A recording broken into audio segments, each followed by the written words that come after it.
right, so this is what has come in the package here. It needs a little bit of assembly, it looks like, because it's missing an O-ring. At this point, it looks like we've got one here. We probably need an O-ring up here as well.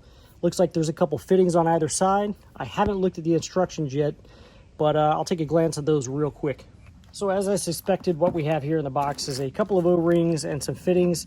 This is going to be the fitting that threads in to one side, and then there's going to be a plug that goes on the other side, and a cap to go over this fitting. This fitting is going to go in here, and that cap will go on the fitting there. This is your Schrader valve for when you want to go do an oil change. You'll pressurize that to allow the oil to flow out. Got a couple stickers. One is a warning sticker that you're going to place on the unit somewhere visible for a shop to be able to see if you take your vehicle to a shop. You probably don't if you're installing one of these, or maybe you do, I don't know. But I know I'm not going to let anybody touch my Jeep, especially when it comes to changing the oil. So again, an O-ring is going to go here, the smaller O-ring, the larger O-ring. You want to lubricate everything with engine oil. Take out the cap to your oil filter housing. Take out your old oil filter, slide this in, and use a 1-inch deep wall socket to tighten this down. And then use an Allen key there to pull up on these threads so it locks everything into position. Looks like a pretty straightforward install, kind of like changing an oil filter. Not that much more complicated, really. The next thing I'm going to talk about is oil filters. Okay, so for oil filters, what we have here is we have the Wix oil filter that is recommended by Baxter. You can see this one is taller than this one here. And if you use this oil filter, it will not clear your engine cover. So you will either have to notch out your engine cover or remove the engine cover completely. I don't know if I want to do that. So I saw on Facebook that somebody used a K&N filter, and it was a different filter than this one, but what it had on the top was where you could attach a nut and back it off. That one still wouldn't quite fit under the engine cover, I don't think. So I saw this one, which was pretty much the same part number. It just doesn't have that nut on top, which hopefully will clear the engine cover. Now, I know where you're probably thinking right away is, hey, this one's much smaller than that one. This one would be preferred over this one. But I brought this oil filter out for demonstration purpose, just to kind of show you. This is the oil filter for my 2005 Corvette with a 6-liter engine. And you can see the size of the oil filter is actually just a little bit smaller than this one. And this is for a 3.6-liter V6. So if this engine is moving twice as much oil volume as this one, and that's an assumption based on cubic inches, that may or may not be correct. I'd have to double check that actually. But if that's the case, I have to move more oil volume with this one, but this is a sufficient filter for that car. Why wouldn't I be able to use this one for the Jeep? So I think I might try to use this one. I'm going to look into the oil flow properties. I'll drop that kind of right down here on the bottom to let you know the results by the time I make the video. But I think I'm probably going to go with this one because it'll clear the engine cover and should be sufficient based off oil volume and my assumptions. We will see. But as you can see, it just threads right on. So it does physically fit. As long as we are able to filter enough volume, we should be good with that filter. The part number on this is K&N SO 1017, if you can see that. All right, so obviously the first thing you're going to do here is remove your engine cover. So just give that a little pull and pull that forward. The next thing you're going to do is remove the cap to your oil filter housing. So here I have a 24mm socket. Just going to remove that cap real quick.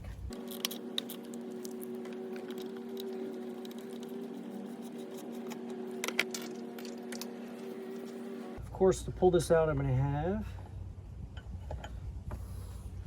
a shopper rag handy. So I think what I'm going to do first is go ahead and figure out the orientation for my Schrader valve. So before I install any of the O-rings or anything, I'm going to go ahead and just, well actually, no, I'm going to go ahead and install the O-rings because once I thread this down, those O-rings are going to change where this tightens up, I bet. So I'm going to go ahead and put the O-rings on this thing and then figure out my positioning for my Schrader valve.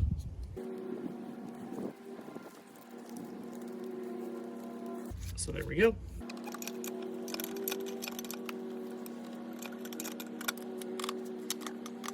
So my 24mm is not big enough. I'm gonna go see if I have a 1-inch deep wall socket. I don't think so, but let's go check.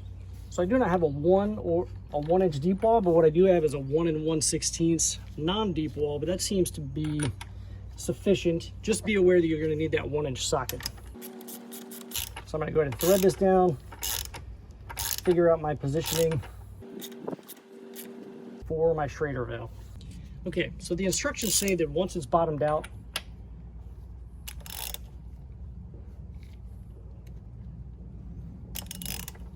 back it out less than 180 degrees and determine where your Schrader valve is going to go. So I'm going to use this little Allen bolt here as reference, and I'm going to know that my Schrader valve is going to go on the right hand side, so that means my plug is going to go on the left hand side. So I'm going to go ahead and remove this now and install my plug.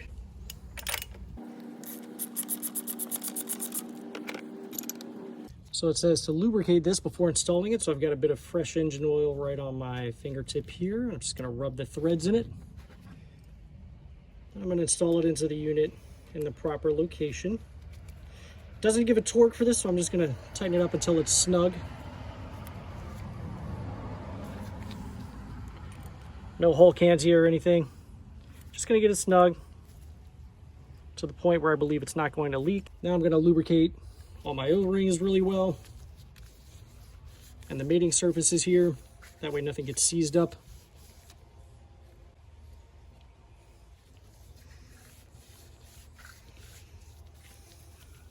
Fresh clean oil.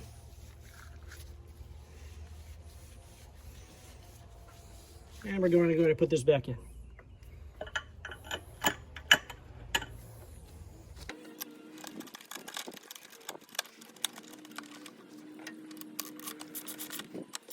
My little Allen key here is actually getting caught on the intake as I'm trying to thread it in, so I'm going to try to see if I can thread that in a little further. I didn't want to put too much strain on that, but if it's catching the intake, that's probably not good. And I'm not really comfortable wrenching that too far, so it seems to me that that's machining is not quite correct there. So here's where we bottomed out. I'm going to back it up just a little bit so that I can get my Schrader valve in right here. I'm also going to lock my threads in. So 3/16 was the other Allen key. This is a 5/32, and that's working just fine. Again, this doesn't need to be super tight. This just needs to be tight enough so that when you're going to spin that oil filter off, that whole unit doesn't want to come out. If you do over tighten this, you'll likely mess up your oil filter housing, and nobody wants to change one of those. Especially if it's plastic, you're likely to pull the threads out. So I'm just going to be very careful tightening that up. That's something I can always tighten back down a little bit later on when I do an oil filter as well. So for now, I'm just going to put it just a little snug because I don't want to damage the threads on that. So the next thing you want to do is install your Schrader valve. I'm definitely going to use the elbow on that. That's going to consist of 2 different pieces here. That's going to thread into there, and then this is going to thread into the housing. I'm going to thread this in first, then thread the other part in. Again, you want to lubricate your threads with a bit of engine oil.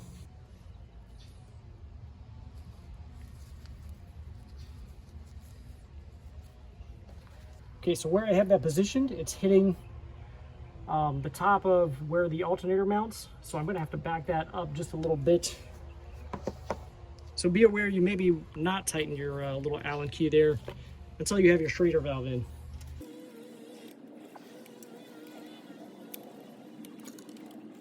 Okay, turn that just a hair, see if I can get this valve in there.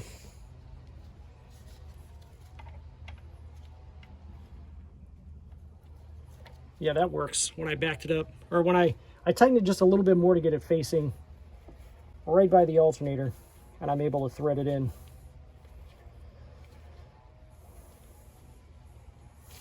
Okay. Now it's kind of facing down this way. I want to get it facing upward. Okay, so now to install this fitting here, it's saying 15/16 open end wrench, or not open end, but box end wrench, which I do not have once again, but I do have a 24 millimeter. And I found that that fits around there just fine. And I'm able to work this on. And maybe I'm not doing this the most efficient way because I'm trying not to knock over my tripod here, but I wanted you guys to see what I was doing.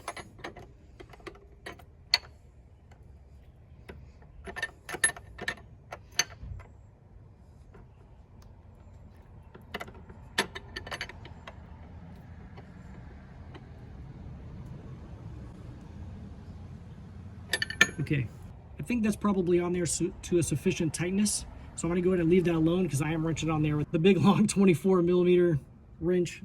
So I don't want to over torque it, that's for sure. Now, I know it said to lubricate all the threads, but this has a thread sealer on it. So I'm not going to lubricate that. I'm just gonna put that in right here. Just tighten that up.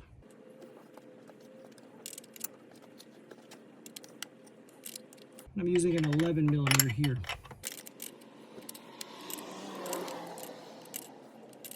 And if any of this stuff leaks later on, I'll just have to come back and snug everything up. But I think it's going to be fine.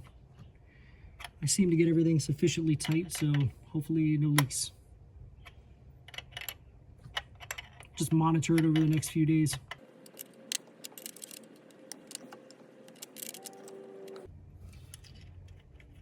So now we're going to put the cap on this thing. Snug our Allen bolts back down.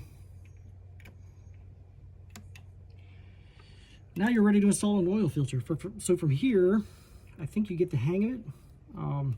Pretty straightforward. Make sure you lube your O-ring on your oil filter, and you should be in business.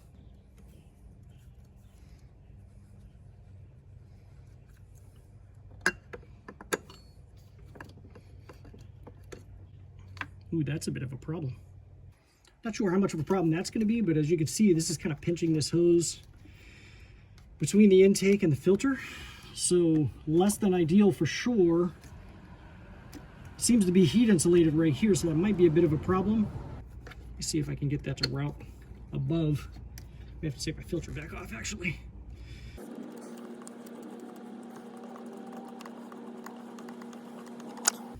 So yeah, let's see if we can get that to go above this.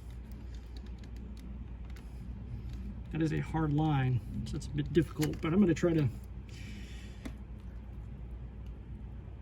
just bend it ever so slightly. Let's see if I can get it to go up above that.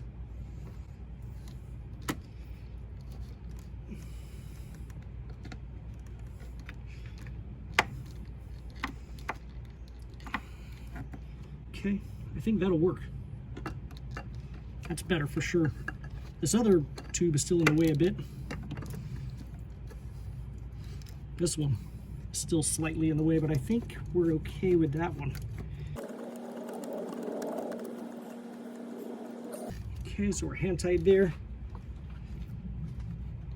This is putting kind of a lot of pressure on this little hose barb area, which I kind of don't like, so I may try to manipulate that just a hair more so it fits a little better. But I think that's probably going to work at this point. Let's put the cover back on, show you that part.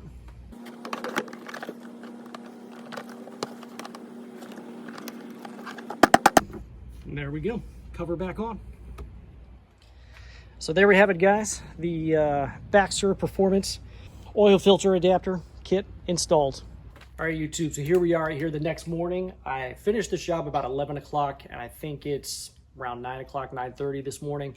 We're gonna go ahead and give this a start, see how chattery it is compared to yesterday.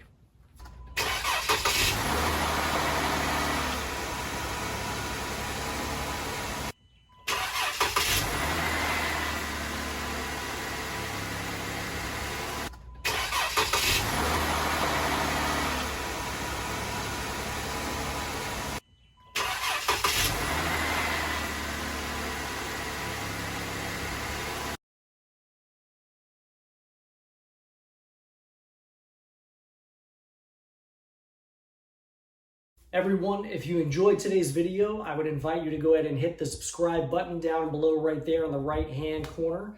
And if you felt that the products in today's video is something you might like to own yourself, there's a product link right up there to the right, upper right-hand corner, or down in the description will be a product link for you to purchase the product as well. Thank you very much for watching YouTube.